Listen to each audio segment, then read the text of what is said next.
Greetings, ladies and gentlemen. It is your favorite dark sorcerer here.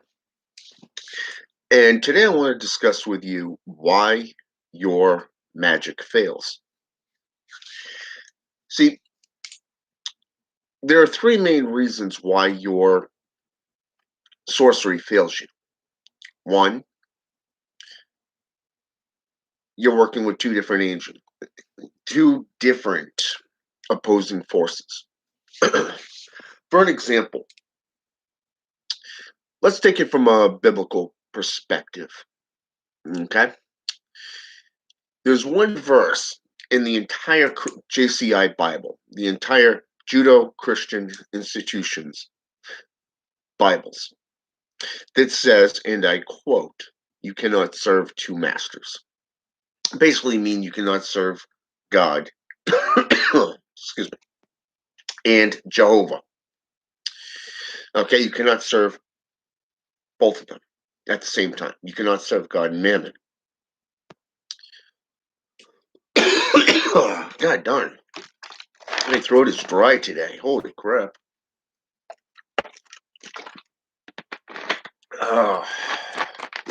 But anyways, so what this means is that you cannot work with white light aspects such as angelics and that of, say, demonic activity. And this is why. Let's look at it from a perspective of hexing, cursing, or jinxing someone. If you're using, say for an example, let's go with Baron Samedi, the Loa of the dead in Haitian Voodoo, or that of his spouse, Gambella, okay? And you're putting together a Wanga to curse someone, okay? Back in the bedroom, please. Now, thank you. I apologize for that. My son just came out with his mother's cell phone. Everett, back in the bedroom, please. Right now. So, as I was saying, if you're putting together a Wanga, such as, let's say, for an example, a voodoo doll, or you're putting together a gris bag, okay? Obviously, you're not going to be calling on, say, for an example, Michael or Gabriel, okay? Because if you did that, that would defeat the purpose of the curse. They don't curse people. They're not used for cursing people. These are spirits that would oppose what you're doing. I see too many times on Facebook and Facebook groups where people are working with both angels and demons. Okay, they're working with white light forces and dark forces all at the exact same time. And then they're sitting there wondering, why is my magic failing? Why is it not manifesting in my life? This is why. This is one of the key things that you see. If you follow the Grimoire traditions, they're always telling you, such as the Grand Grimoire, okay, the rod of power, threatening a demon into submission in the name of Yahweh, Jehovah. Okay? This defeats the purpose. You're basically enslaving a demon. Jesus Christ. So if you are trying to ensnare a demon like Solomon, the Solomonic practices was done from a Christianized perspective. I did anybody bother to read this stuff? The names of God surrounding the triangle of evocation, surrounding the circle and necromantic practices. I mean, think about that for just a minute. I want you to think about that for just a minute. Anyone who's followed the Grimoire traditions, they've never had any real results. You look at their hardships, it's because they're trying to perform black magic while utilizing the forces of light, sorcery. They don't go hand in hand. This is what I mean by the number one thing that I've seen is that you're using two different opposing forces here. They're canceling out everything. That's why you're failing.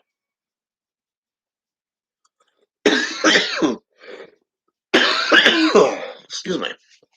Anyways, the second thing that I have seen is the lack of belief in your sorcery. It's not just in your sorcery, it's in yourself. You got a lot of hate towards somebody, okay? Or you're trying to help somebody. If you're calling on demonolatry, you want to look at the spirits that you're calling on, okay? And this is one of the key things I see all the time on social media is 95% of the population of the communities don't know what they're doing. They don't even know the spirits, the demonic forces, and what they're capable of doing. I mean, you wouldn't take, say, for an example, let's go with Azrael, the angel of death. Okay? You would not use Azrael, the angel of death, to try to bring two lovers together. Okay? But you would be better off utilizing Baleth or Balaam, okay? Or even Asmodeus, Astaroth, even. These spirits, yeah, they would do great in that area. Even King Belial, who's considered a very good sized entity, okay, who bestows senatorships and titles of empowerment, okay. Paimon, who utilizes, say, for example, the persuasion of men's minds, okay. Now, if you utilize these beings with, say, Asmodeus, for an example, let's take a look at this for just a sec. Number one, let's say, for example, you want to bring two people together.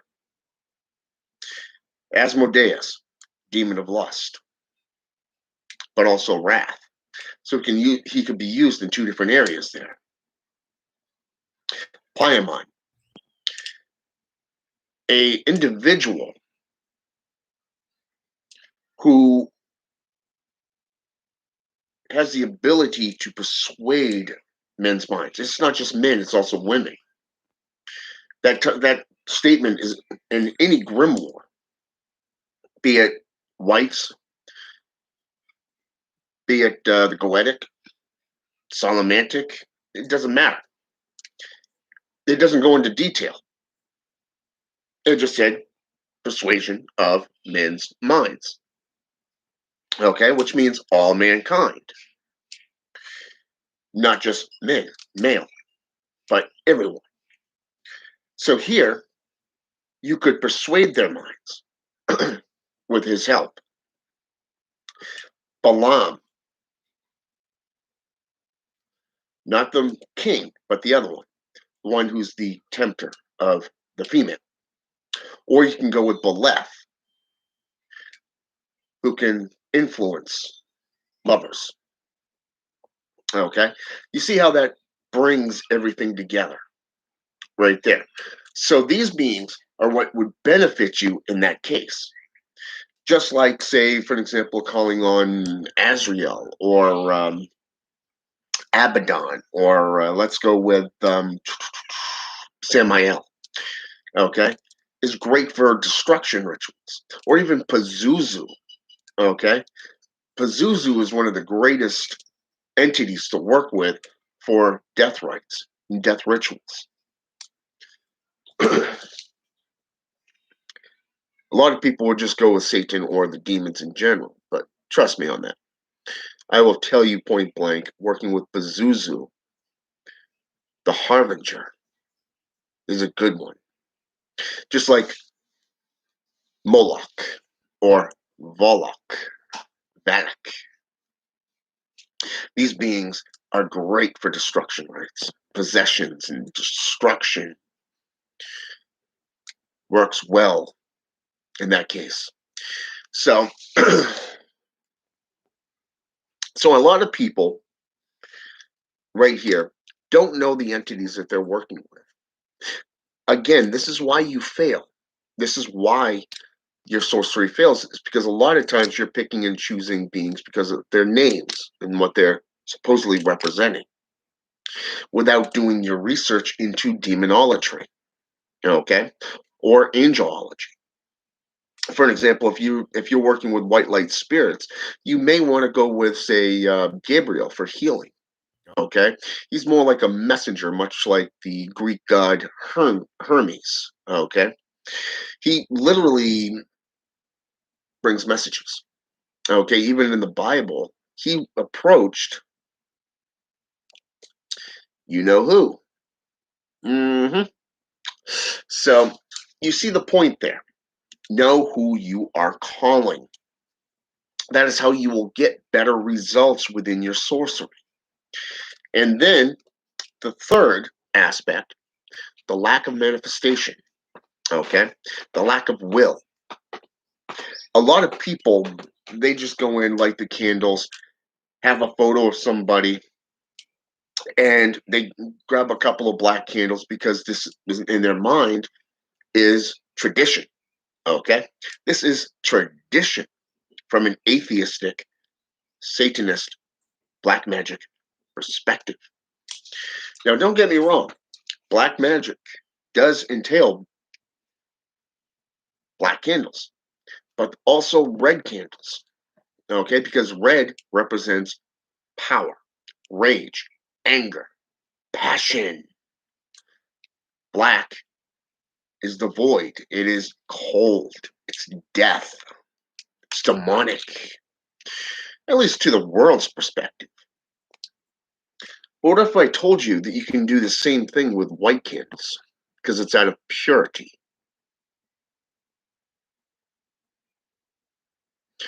You see, that's the point. Knowing the colors of the candles and how to put them together in such a manner that you will raise the greatest amount of energy. Also, what time during the day or night to utilize this. Let's say, for example, your noontime is your enemy's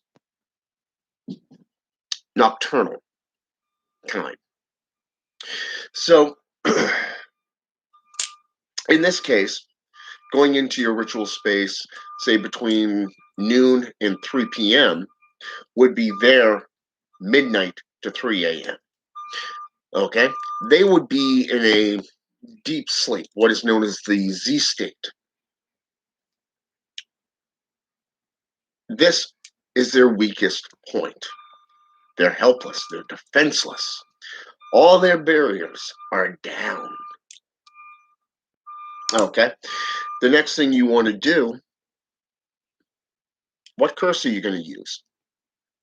What is your intent upon them?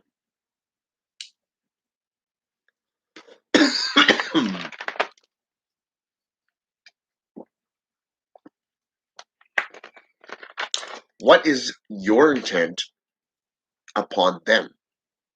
Are you looking to give them bad luck? Are you looking to teach them a lesson? Or are you looking just to eliminate? See, there's a difference between all three of these. Again, people don't know this. They think that teaching somebody a lesson is the same as a curse. It's just a curse to them. It's you're not breaking it down into its individual slot. Okay? You're looking at it, everything falls underneath a curse these days. Everything. Okay? This is a bold-faced lie because you're not doing your homework. So this is why you're failing in your magic. Look at it this way. Let the spell fit the crime. Okay? Now, you wouldn't sentence somebody who jaywalked to death. No. Too severe punishment, right? So, what would you do? Well, let's give that person a bad luck. So, place a jinx on that person. See, a jinx, every time that person tried to jaywalk or break the legal system, the laws of the land, these are minor laws. Most cops won't even stop you for jaywalking. But if you did get stopped for jaywalking, guess what? That jinx would be a perfect thing for that crime. Why? Because the next time they go to step off that curb to jaywalk, they could easily lose their footing, trip, land in a puddle of water, perhaps, or maybe trip on a banana peel. Who knows? The jinx would be the perfect thing in that setting. But if somebody was, say, no, I don't know, let's say, for an example, an arsonist or let's say a terrorist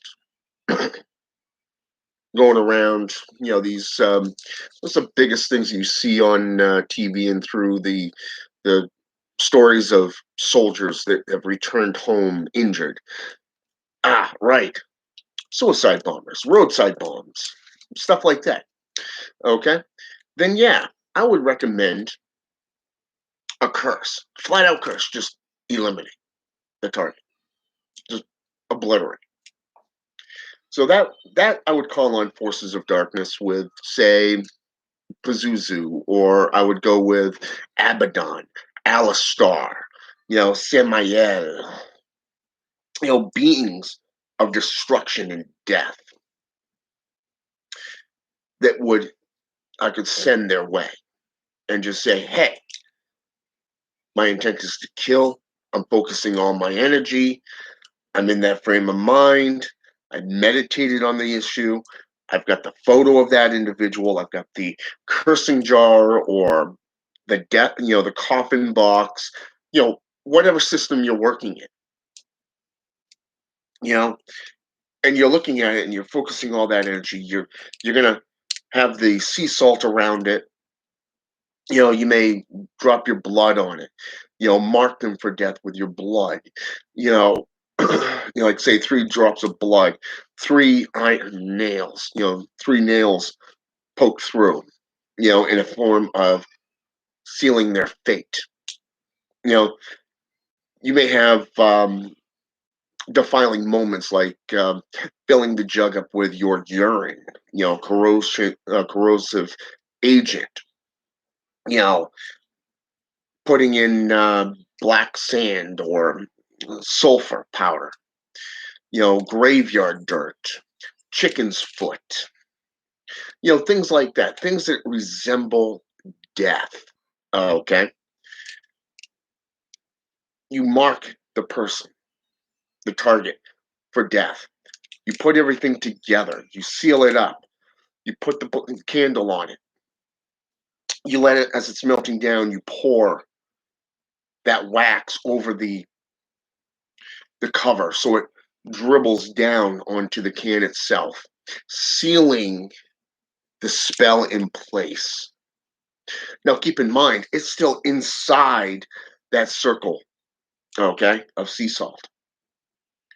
And when you feel like that has been accomplished, open that up and say, Pazuzu, my gift to you.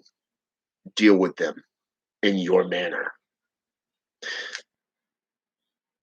and let the spirits take it from there.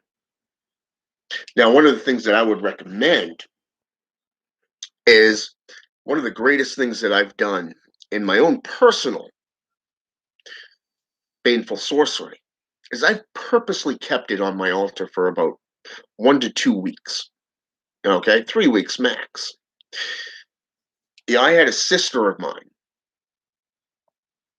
A lot of people despise her and her husband, but I don't. They're like me. They like history and mythology. Okay, they're really doing great stuff with finding the truth, going through all the ancient scrolls and all the ancient texts when it comes to black magic and sorcery. So here, she actually called me up. She texted me one day and she says, "Is somebody fucking with you?" Because she was watching the machines that monitor earthquakes, geomancy practices. Okay, and she realized in my area there's these little spikes that is normally quiet. So she knew something was up, so she reached out to me. And I told her about my former boss and what he had done. And she said, that explains a lot. I kept it on my altar for a total of 3 weeks. I didn't just curse the company. I purposely made sure that it was attached to this guy. They couldn't keep employees. They went from a $7 million company to a $7,000 company. They were losing customers. They were losing money. Okay. He gave up on that company and went back to his old store. Just gave up on it and walked away because that was my intent. Almost a year later, couple of years later, they finally started getting employees. Why? Because I used not a curse, but a hex. I used a hex to deal with that company, but I cursed that man. No matter where he goes, that curse is upon him like 1,000 knives slicing into his skin.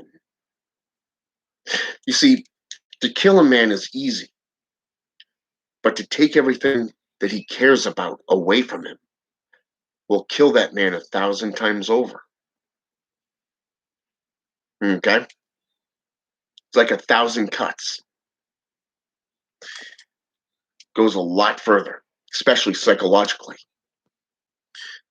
You see, that's how you know that something is going right. So in my case, that's what I did to him. Okay? And then when I felt that it was time to get rid of that, I removed it from the altar. Because every single night I went in, performed blood sorcery, lit the black candles. I'm talking one candle every single night. And this is a candle that lasts a good 4 hours, if not more. And I did this at night, around midnight to 3 a.m. every single night for 3 weeks. And then I took it. I took that cursing jar. I took it over a mile away from where I reside, and I buried it to seal his fate. You see, practitioners have different methods. Some will place the tongue of a cow on the top and let it melt with the sun. I mean, you look at the JCI, for an example, the Book of Leviticus, known as the Book of the Law in JCI terminology. Okay, in their scripture, that's the book of the law, the book of Leviticus. So they actually describe how they tear apart the animal, or how they burn the carcass, but they use the entrails and leave them laying in the on the altar. They take the blood and they put it on the main altar. Okay, every tradition is different. If you're dealing with Bergeria or Palo Mayumbi, um, Santeria, even Kimbiza, maybe Quimbanda, Voodoo, Satanism, witchcraft. Sorcery is sorcery, but you have to put the work and the time in. You have to know what ingredients to install into that curse, that hex, or that jinx that you're utilizing. And this is the one of the third most popular failure that I've seen on social media. A lot of people do not understand this, which is why I'm doing this video, to show you the three most common mistakes with baneful sorcery. Okay? If you're not willing to see it through to the bitter end, then don't do it. For an example, on Facebook in a pagan group, somebody had posted about black magic, baneful sorcery, because the person was wronged or their family was wrong. Okay? A whole bunch of people just jumped in and going, "Oh, you need to do this," or let karma do its thing, or "Oh, it's already taking place," yada yada yada. It's like, what the hell's up with this? You know? And it's interesting because you only had like two people that actually knew what they were talking about.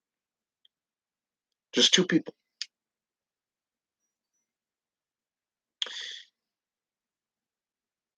You will never see a white light practitioner performing any kind of black magic. They're too soft. They're too full of guilt. Just like the JCI. Why? Because they don't know how to deal with their enemies. A black arts practitioner doesn't feel remorse about eliminating a target, removing a target from the line of sight. I have seen where curses literally have removed people from my life, from my clients' lives. I watched I did a spell and a ritual for a client. This individual, his life took a 180, a 180 spin. And do you know what happened to him? All that drama, all that chaos just dissipated. All the opposition from his life disappeared. And it's interesting because people are so full of listening to what other people think that they stop thinking about themselves. When they think of black magic, they get into pop culture. Think Harry Potter, or they think Hollywood produced films. Even rock and roll groups such as Rob Zombie, uh, Marilyn Manson, or perhaps let's go with what's his name there? The guy that did Teenage Frankenstein from the Friday the 13th movie. I forget the guy's name offhand. I could see his face in my mind, but Alice Cooper. There we go. Alice Cooper. A lot of people think this is satanic music, demonic music. It's just music. That's all it is. One of the things that I will suggest to you is that if you're planning on doing any kind of black magic, not only do I want you to think about what you're going to be doing, how you're going to use it, what kind of spirits you're going to use, what kind of, how should I say this? What kind of, let's say, herbs, plants, spirits, what kind of tools are you going to use? Are you going to use herbalism mixed in with metals? Look at mercury, for an example. Just mercury.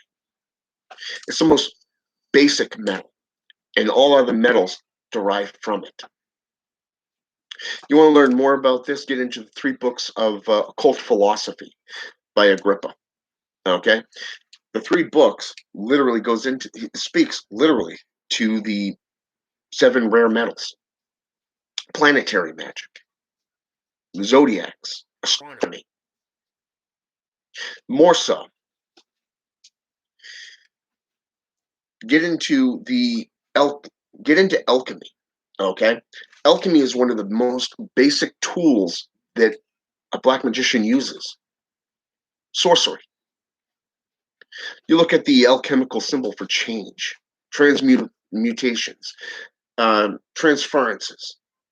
Get into bindings.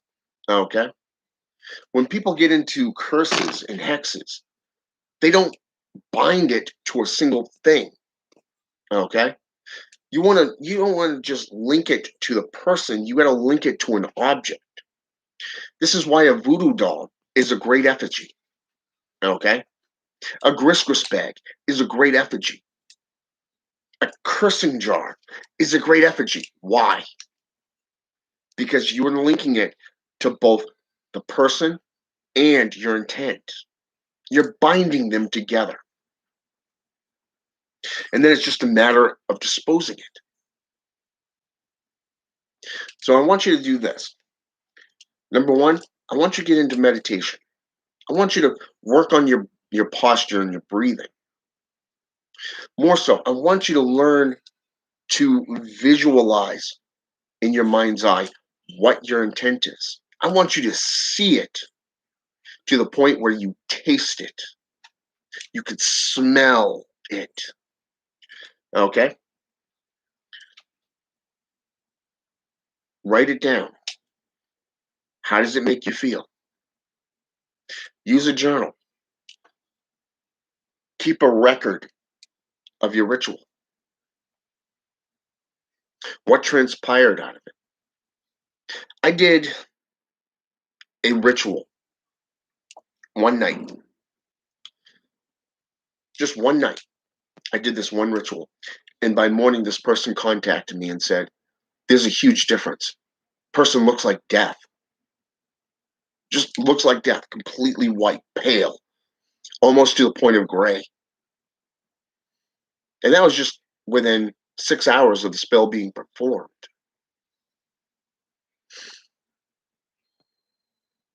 I did the same ritual for a week.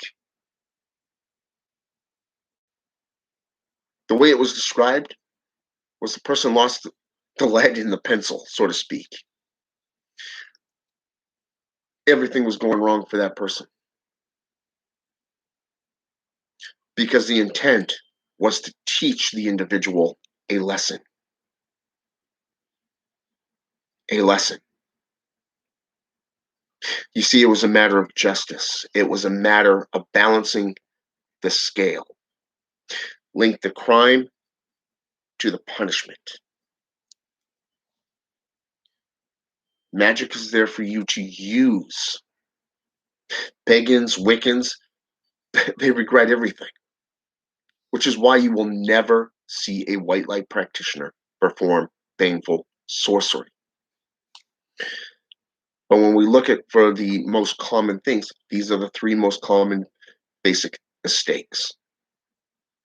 All right? Have a good day.